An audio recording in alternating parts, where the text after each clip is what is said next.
Greenland's weather just did something that has climate scientists genuinely alarmed. And by the end of this video, you will never look at Arctic weather patterns, or the word winter, the same way again. In January of this year, a monitoring station on the southern coast of Greenland recorded a temperature swing of nearly 40 degrees Celsius in less than 72 hours. Not over a season. Not over a month. 72 hours. That is not a weather event. That is a warning. And the part that nobody is talking about is what that swing actually means for the rest of the planet. Because what happens in Greenland does not stay in Greenland. Not anymore. You probably clicked on this because you heard something felt off about this winter. Maybe you saw a headline. Maybe someone mentioned record warmth in the Arctic. Maybe you just felt it in the air and couldn't explain why. Here's the thing. Your instinct is right. This winter in Greenland is different. Measurably, documentably, disturbingly different. And in a moment, you'll see exactly why the difference matters far beyond the ice sheet itself. Let's start with the basics, because most people have the wrong mental image of Greenland's climate. They picture a frozen wasteland that is uniformly cold, permanently buried, completely stable. That image is about 50 years out of date. Greenland's weather has always been dynamic. The island sits at the intersection of the North Atlantic and the Arctic Ocean, where air masses from completely different thermal worlds collide constantly. But what atmospheric researchers and polar meteorologists have been tracking over the past several winters represents something beyond the historical range of that natural variability. The swings are wider. The timing is wrong. The patterns that Greenlandic hunters and fishermen recognized over generations are no longer predictable. And in a moment, you will understand why that unpredictability is the most dangerous part of all of this. Greenland's west coast, where most of the roughly 57,000 inhabitants live, typically experiences what you might call a negotiated winter. Cold, yes. Harsh, absolutely, but structured.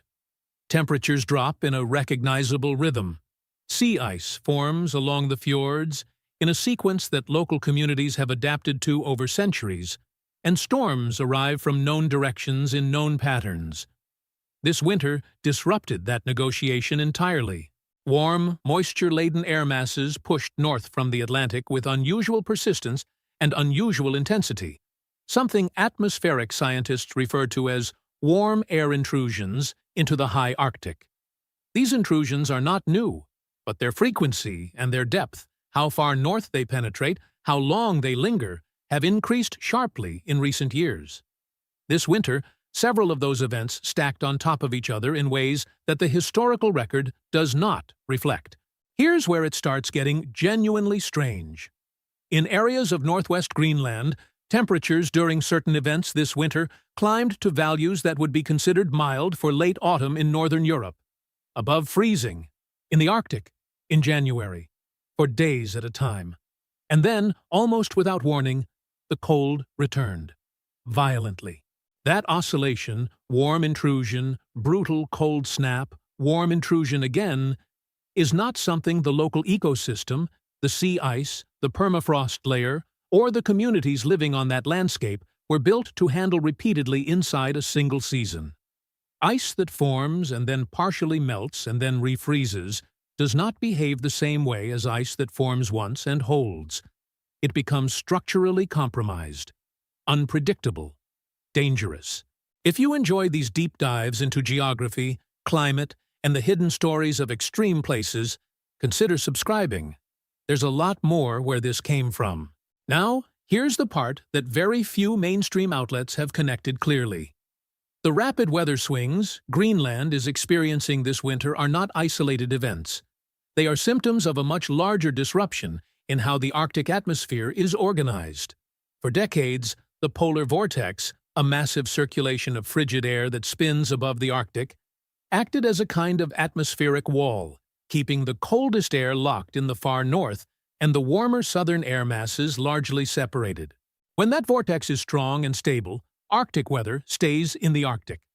When it weakens, or when it distorts, cold air spills south into places like North America and Europe, and warm air surges north into places like Greenland. That's not new either. But the frequency of those vortex disruptions has increased, and the evidence suggests the warming of the Arctic itself is part of why.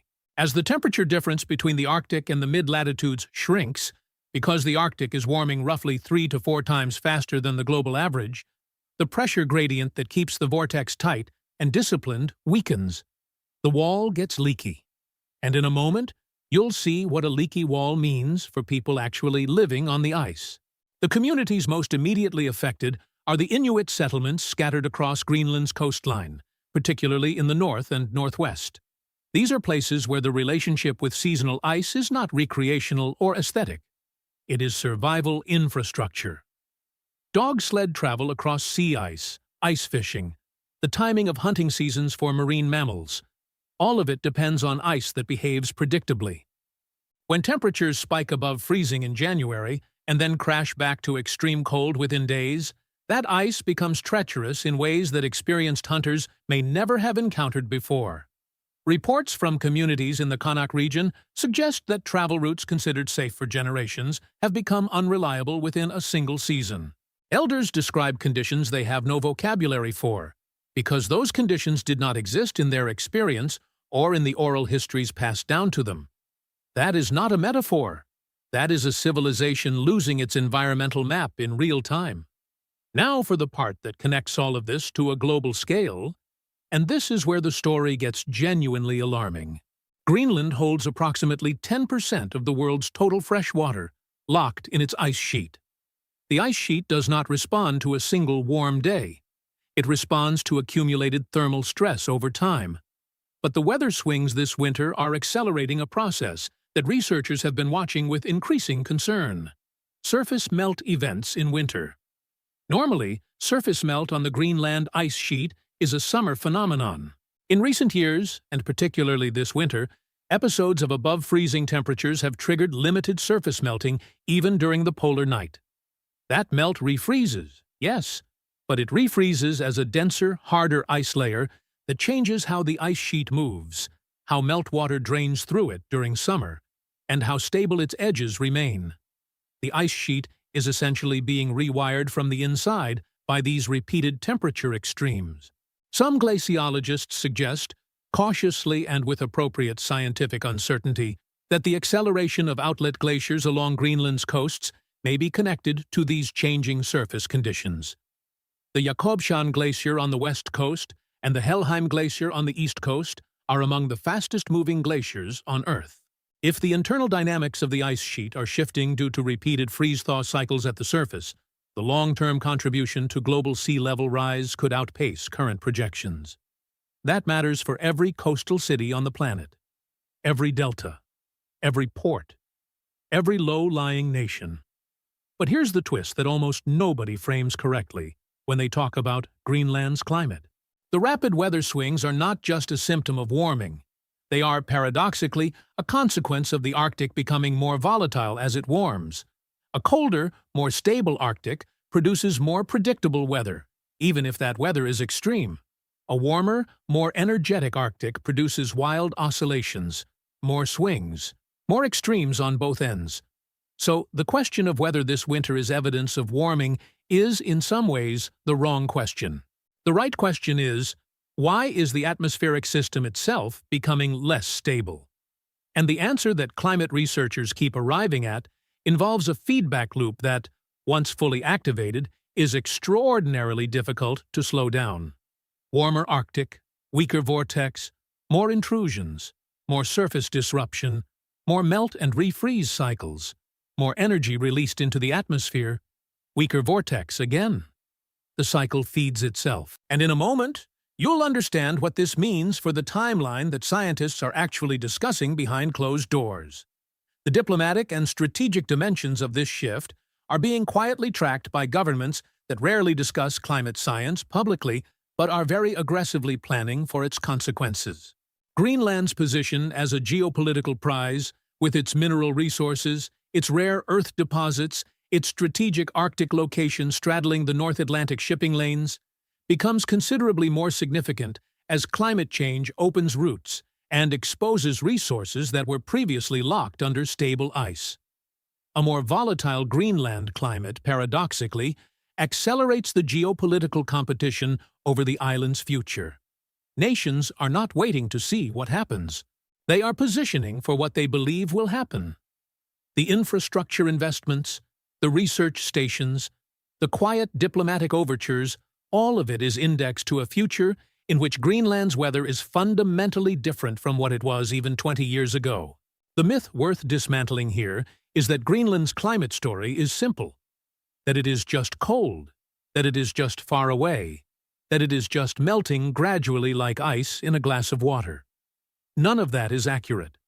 Greenland's climate story is chaotic, interconnected, accelerating, and deeply human. The rapid weather swings this winter are not an anomaly in the sense of something unusual that will correct itself. Many researchers who study high-latitude atmospheric dynamics describe them as a preview, the new behavior pattern of a system that has been fundamentally altered. Not broken, altered. There is a difference. Broken implies it cannot function. Altered means it functions, but by different rules. Rules that human civilization, built on centuries of climatic assumptions, has not adapted to yet. What makes this winter different is not one record. It is the texture of the entire season, the way the extremes arrive and depart, the speed of the transitions, the geographic reach of the anomalies, and the fact that what is happening in Greenland is happening simultaneously with disruptions in the jet stream over Europe, unusual Arctic air outbreaks over North America, and shifting storm tracks across the North Atlantic. These are not unconnected events.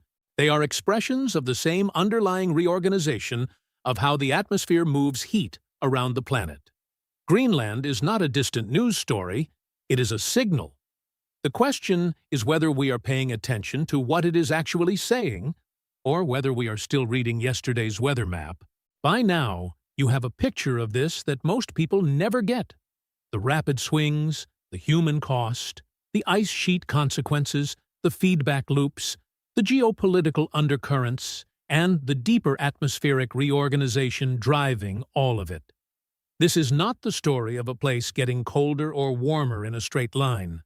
This is the story of a system entering a new regime, unpredictable, consequential, and impossible to ignore.